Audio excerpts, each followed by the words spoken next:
sa yéegu waay ñun ay taalibe lañu ci kër gi ay taalibe lañu toogoo ci diine islam raditu billahi rabban wa bi islami diinan wa bi Muhammad sallallahu alayhi wa sallam nabiyyan te seen taalibe lañu président de la République seen taalibe la seen xarit la seen mbokk la mbokku diine bi yëpp la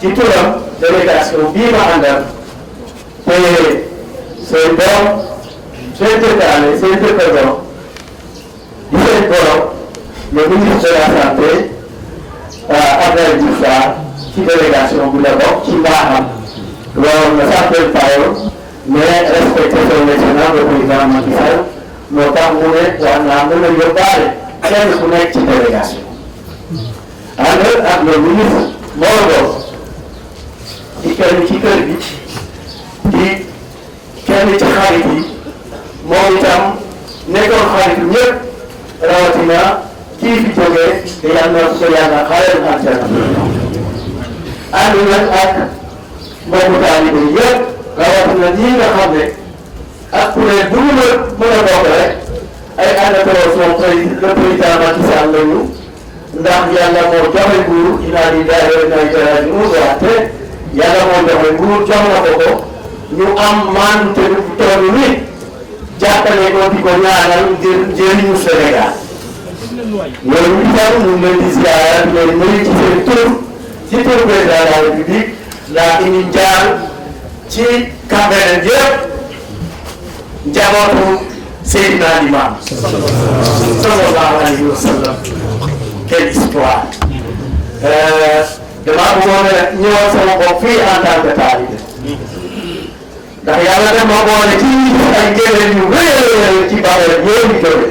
wallaahi billaahi tallaahi moo tax maa ngi ñaan yàlla suñu borom tabaaraka wa taala mu yëkkal Seydina kan ci njëriñ yooyu ñu yàlla woon baax nañu yàlla suñu borom tabaaraka wa taala moo tax ay njëriñ la foo leen ci àdduna ak feneen sax Cambérène bokk na ci wér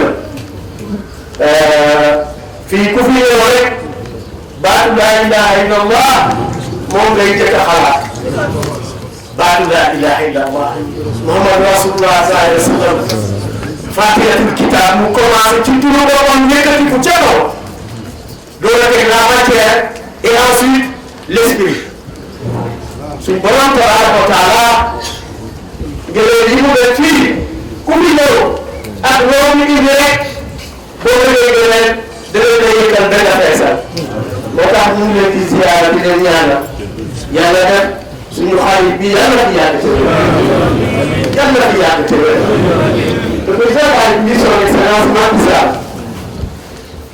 daf fay nekkul wóor na ne bu fi nekkoon kenn du ko fi jiitu Seydina Kane yàlla daf ñu boole depuis université ñu jàng rek am suñu lijaasa def ko cours EDF France yàlla boole ñu ñëw Sénégal ñu nekk fa ensemble wax nga dëgg monsieur le directeur général Seydina Kane est un homme de volonté et de recherche de savoir dana suñu borom tabaraka wa taala li ñu suñu sëriñ yi jàngal moo di kenn ku ne rek demal wuti xam-xam d'abord moom mosul noppi di wut xam-xam il a passé toute sa vie à faire des efforts pour que la maîtrise du secteur énergétique nekk son domaine de compétence waate bu boole ci nag comme ni ko kenn waxee rek jaamu yàlla ba ñu foog ne tey ngay dem wante jox ak àdduna ba mu mel ni dootoo fi jóge c'était un homme de volonté mais un homme de loyauté Seydina yàlla def ñu boole ñu jàng ba nga doon ay responsabilité ñu jàppalante ci anam yu ne ci ngéneel ci anam yu ne ci ngéneel kenn ku ci ne am na bés nga jàppale sa morom te yàlla rek tax mu nga ca dégg maa ngi ci fen kenn ku nekk ci ñun ñaar am na ay jamono jàppale nga sa morom ba mu mel ni xëy na yow yaa ko ëppale wala te fekk na soppante ci suñu biir amante kóolute weerwante amante yaakaar moo tax yàlla na ko yàlla fay jéemaate la délégation de la présidente de la République, en votre nom, je voudrais dire à la famille, mais à l'ensemble de la communauté, la Oumma islamique, rawatina celle de Cambérène, celle de Mame Limamou Laye. saa yu ñu jullee rek ñaanal nañ ko. commencé ci Muhammad sallallahu alayhi wa sallam bëgg moom. wallaahi billaahi tallaahi saa yu ma jullee ñaanal naa Mame Limamou. yal nañu yàlla tax ci barke bi. wallaahi yàlla moo ñu gën a xam bopp suñu bopp. ba tax na en votre nom et au nom du président de la République, je voulais présenter toutes nos condoléances à la famille du disparu. fii ñëw naa ci kër gi bi sa waajuram bu tedd bi baaxoon woon ñoom ñu ñëw fii daan ñëw fii ci kër gi. mbokk yi man la El Hadji Omar Ndoye Laye dëkk Yoff di premier vice président groupement central toppoon ci Seyna Kane. kon Seyna mii tey dem tey jii. waaw vice président tey lan ngay yëg sa yaram ak lan nga mën a wax Seyna. Seyna wax ci moom lu yomb la waaye lu jafe la xam nga nit ku baax loo ko waxal ci lu baax rek mérité na ko te loo wax muy dëgg ñëpp xam ne dëgg la Seyna yàgg nañu te diine daanaka moo ñu boole. Seyna bañ koy fal président groupement central yàlla doon man mi suma làmmañ la jóge dañu toog ba mag ñi ñoom góor gi Issa Fall nekk ay mag ñu ne nañu jël yoon bi jox ko xale yi ba ñu réunion kër sëriñ bi au départ 6 personnes la ñu woon man fekk mag ñi maa daan ànd ak ñoom waaw donc bu ma ñëwee leen magal ñu war a fal président man maa jóg ne Yoff Seyna Kane mooy seen candidat kenn defu ci baat ñëpp d'accord man ma nekk vice président ma toppa ci moom ñu ànd na liggéey kon Seyna Kane lu nekk def na ci diine bàyyi laaj wax naa ko sànq bañ koy denc Seyna exemple la ci bépp cadre wala intellectuel waxoon man laayande waaye bu Sénégal ngir nit dana am xam-xam yaakaar ne warloo dem ci diine réunion 2 mois yu nekk Seyna Kane moo koy président réunion bureau groupement central Seyna Kane moo koy président te xañ na ñamu toogaloon di réunion sur le plan social sori naa ak ñoom lool parce que un ministre conseiller directeur général de société grade bu rëy la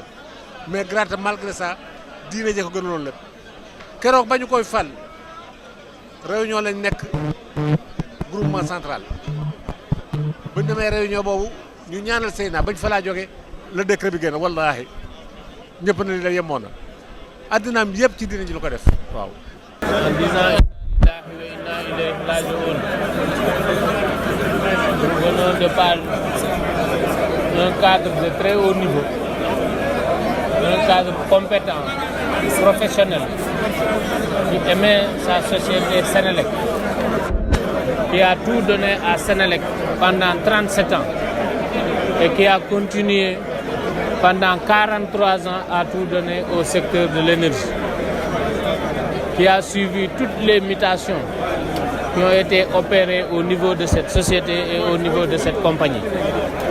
Donc si nous perdons aujourd'hui un tel homme, si nous perdons aujourd'hui une telle personnalité, c'est Sénélec, c'est le Sénégal qui vient de perdre un grand fils, un grand homme d'État, mais également un cadre émérite.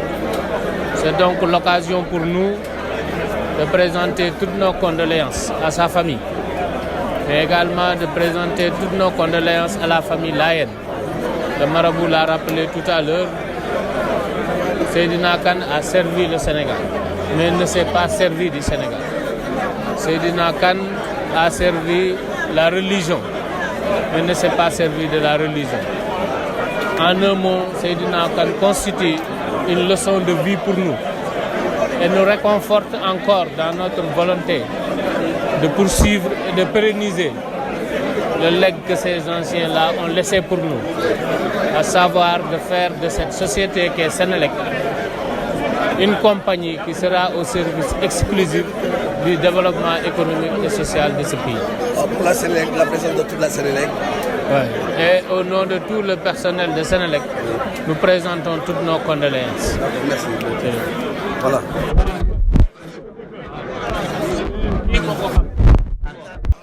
waaw Seydina dafa toog gis ni Layène yi amuñu cadre boo xamante ni mën nañ di exprimer wu parce que bu ñu daan am événement dañuy def des pieds et des mains pour rek mën a am ay invitation dans les médias de la place mu metti woon trop déjà da ngay daw bind utiliser say connaissances lu nekk et des fois bu ñu la joxee portion congrue lu ndaw lan lay jox mu ne nag moom nag mu toog mënatul nelaw mu ne moom il faut nu am foo xam ne dinañ fa wax ba géex ci la toog jël ay moyens jël ay nit lu ñu ko laaj rek mu joxe lu ñu ko laaj rek mu joxe Seydina poosam fekkewu ko woon bi mu demee ba jënd tous les instruments yow xam nga ci dara ñun ñoo toog ñun ñii la woo les spécialistes de la communication yi nekk Cambérène ñu toog ensemble xool ni rajo bu war na mën démarrer ci lañ lancé rajo bi Pape Ibrahima Niang tu fus l'un des démarreurs de la rajo Jamala FM mais ba mu commencé tous les animateurs tous les techniciens Seydina Kane tegle na plus de 3 ans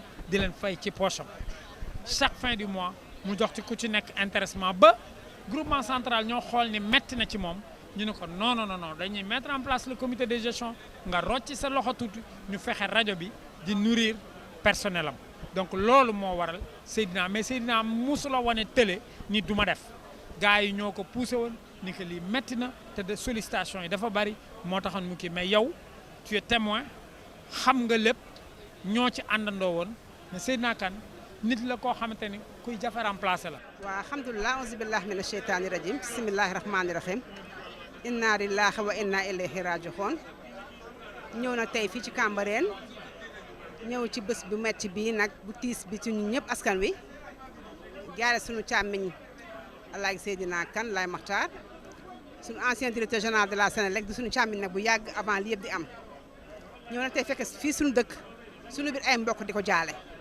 ndax dama naan Cambérène sama bopp la bokk sama dëkk la samay maam ñoo fi dëkk Seydina xamoon loolu di ko dox bu baax nag xam ne maa ngi moom ñoo bokk lépp suñu maam bi maam li maam wootee suñu maam dañoo wuy si woon mu xam ko nag jox ma nag jigéenam ma nekk direction générale ma nekk ak dend maak moom benn bureau mu def ma comme jigéenam di ma wax ay biiram di wax bëccëg ma koy jàppale mu may jàppale ci liggéey bi ñëw na tey fii nag jaale si ko jaale ko ay mbokk waaye jaale ko suñu bopp indi tamit jaale son excellence président Macky Sall xam naa sax ñëw nañ délégation ñëw nañu maa ngi ñoom ñoo war a ànd waaye dama xaw a tardé waaye bu Mbaye Ndiaye ñëwee Mor Ngom ñëw mel na ne parti bi yëpp ñëw na mel na ne état bi ñëw na état bi ko war a jaale parce que c'est un grand sénégalais un grand homme d'état koo xam ne doon liggéey ci réew mi nekk directeur général ba pare liggéey ci askanam loo xam nag tey bés bu wane na ko muy ko baax ku jàppale ay mbokkam jàpp askanam doon liggéey Sénégal def action sociale yu bari jàppale fa ñu bare ba indi fa ñu bari ñu fay liggéey kon loolu bu dëddoo àddina dañu war a déplacé wu ñëw jaale ci ko ñu ngi ko ñaan yàlla suñu borom yàlla na ko yàlla xar àjjana yàlla na ko maam li maamu teeru li mu gënoon yàlla na ko ci yàlla rëccu lu doon fi doon def yàlla teg loxo ci njabootam ci barke Seydina Maamu Laay Maxtaar. waaw Seydina day wax si moom yomb na yomb ndax day yaatu doon géej ba doo mën a xam fooy tàmbalee ak fooy teere ci njaboot gi ku sunu waajur wóolu woon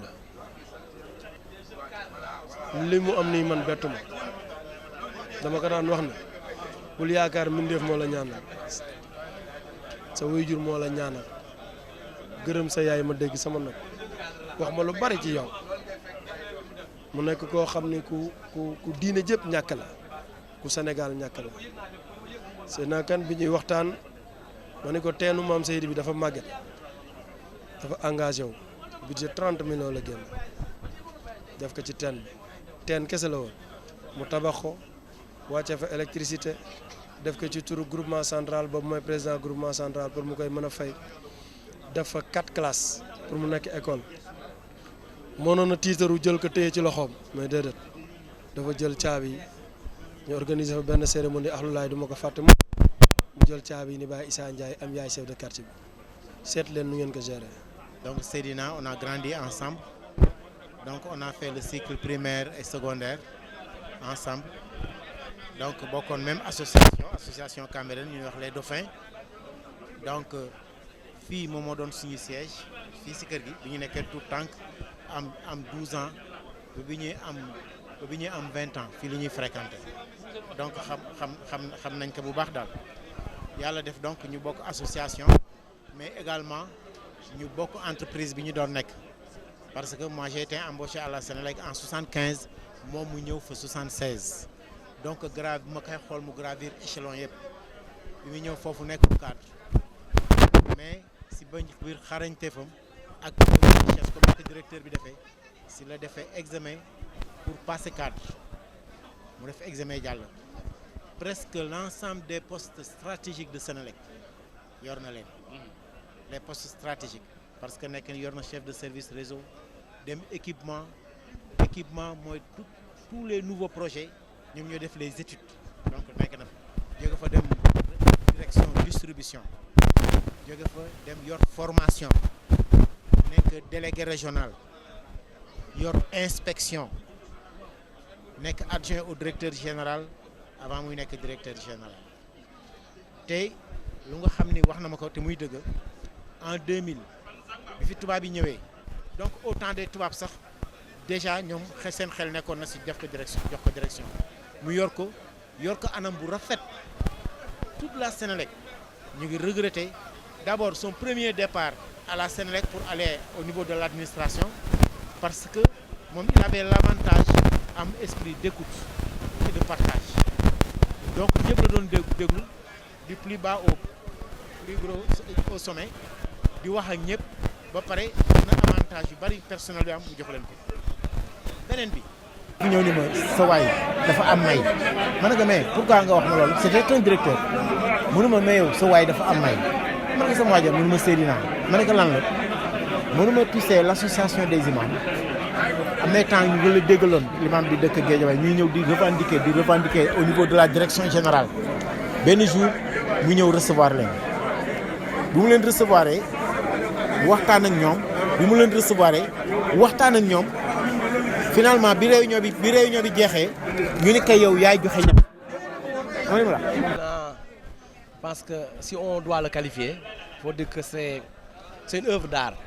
Pourquoi une œuvre d'art? Parce que Seydina nous a inculqué des valeurs de citoyenneté, des valeurs d'abnégation et de travail.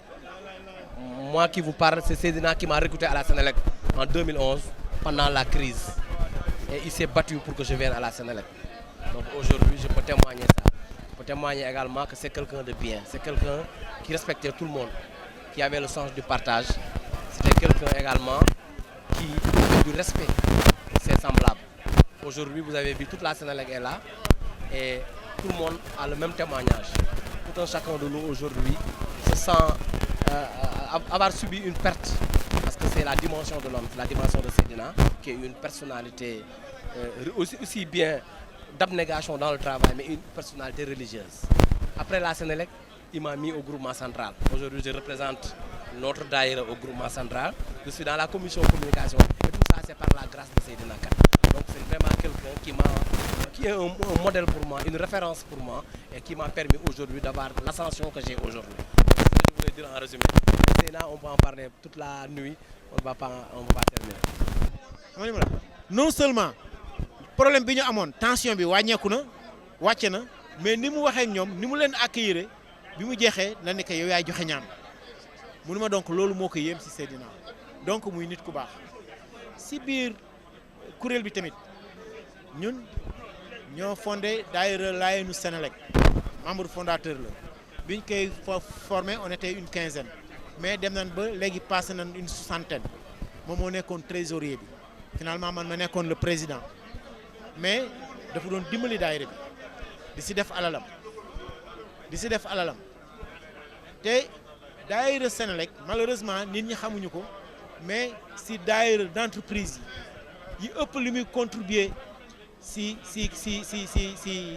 diine ji moom moo ko mooy daayira bi si ëpp li muy contribuer si diine ji muy appel muy infrastructure yi muy yëpp donc muy ku nga xam ne aussi ku farlu si diine ji man lu nga xam ne xam naa ko c'est relation personnelle ak xalifa bi c'est relation personnelle xalifa bi daan ko convoqué doomoo ko relation yi mu amoon ak papam ku ko jegeñoon la mu doon ku farlu. rahmaani rahim alhamdulillahi rabbil alamin li ma siy sentir mooy li yàlla wax daal nan ci sax man amila saaliyan fali nafsi wa man asafa alayha ku def lu baax am lu baax ku def lu bon am lu bon a bon lu baax li Seydina daan def yëpp nit ñi wax nañ dëgg buñ ko fi naroon seede tey duñ fi jóge yàgg na def lu baax man mii en tant que imam ratib dëkk bi xam naa si dara parce que jëflante nañu ba tàyyi kon yàlla na ko yàlla xare àjjana yàlla na àllaaxira di noflaayam yun sëy di yone ndogal ak yàlla gi mu gëmoon mu jaral ko lépp yàlla na ko teral ko si kanamu boroomam subhaanahu wa taala. nee naa Seyna. exemple la. tànneef la. citoyenneté. ci citoyenneté. exemple la. tànneef la moom Seydina. ci taalibe. ci taalibe.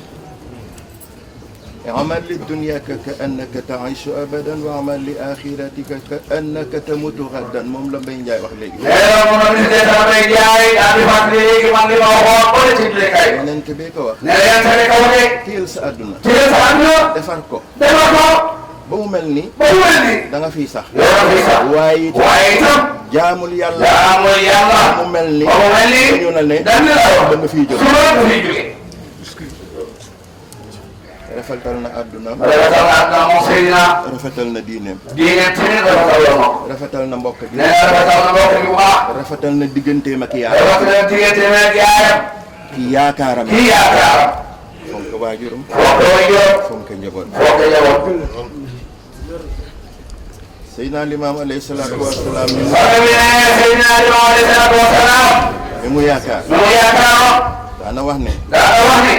laay moytu leen sonn ndoog way sonn yi. ay waay laay moytu leen sonn ndoog way sonn yi. perte ndoog way perte yi. ñàkk ndoog ak way ñàkk yi. moom de sonn nag way sonn yi. moom de Seydina sax bi ne sonn ndoog way sonn yi.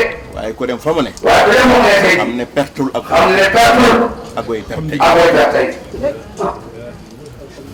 ñun ñii rek yi sëñ Ablaye day. ñun ñii rek sëñ Ablaye day. ak njaboot gi. ak njaboot gi. ay seede lañ ci. ay seede lañ ci de. groupement central. groupement central. seede la ci. seede la ci. fédération. fédération bi daal di maye. seede la ci. wax naa fële ci armée wax naa fële ci armée dañuy door a taxawal Jàmmalaay FM. bi ñuy door a taxawal Jàmmalaay FM di rajo bi. bu dul woon ak moom. bu dul woon ak Seydina kenn. kon tëj na bu yàgg. kon tëj na bu yàgg. moo daan fay loyer. moo daan fay loyer. moo daan fay personnel. moo daan fay personnel. moo daan fay facture. moo daan fay facture. te musu ko naan. te musu ko naan. bu tëyee. bu tëyee. ñoom ñoo ko wax. ñoo wax personnel yi. waaye moom musu ko naan. bokkul ak nag. bokkul ak nag. bu jógee. bu jógee. te guddi lay jóg. te guddi lay jóg. wërsëg ngay. wërsëg yi. imaam du dëkk. imaam du dëkk kay. guddi. guddi. kenn du na Seyna dugg na. kenn du Seyna dugg na kër moom la. kenn du dugg na kër imaam ma. kenn du dugg na kër moom Maxtaar. kër maam li. wala sa maam Yaas. Alassane yaa ngi sa kër. Alassane yaa ngi sa kër. mën naa faa jaar jéggal ma guddi na. mën naa faa jaar jéggal ma guddi na. ñëw. ñëw. wallaay dama fi jaaroon. dama fi jaaroon rek la siyaas. la yenn taalibe yi. la yenn taalibe yi. naan bàyyi laay nee na. naan bàyyi laay nee na. lu ngeen am jël. lu ngeen am jël. lu ma am ñu bokk. lu ma am jël ñu am yàlla. moom de gisewul woon noonu. moom de gisewul woon noonu. ndax gor. ndax gor. duñ la may lépp. duñ la may lépp. nga jël lépp. nga jël lépp. toogul. toogul. ba bokk si ñi ñuy soññee. ba bokk si ñuy soññee. naan leen def leen si. naan leen def leen ci diine.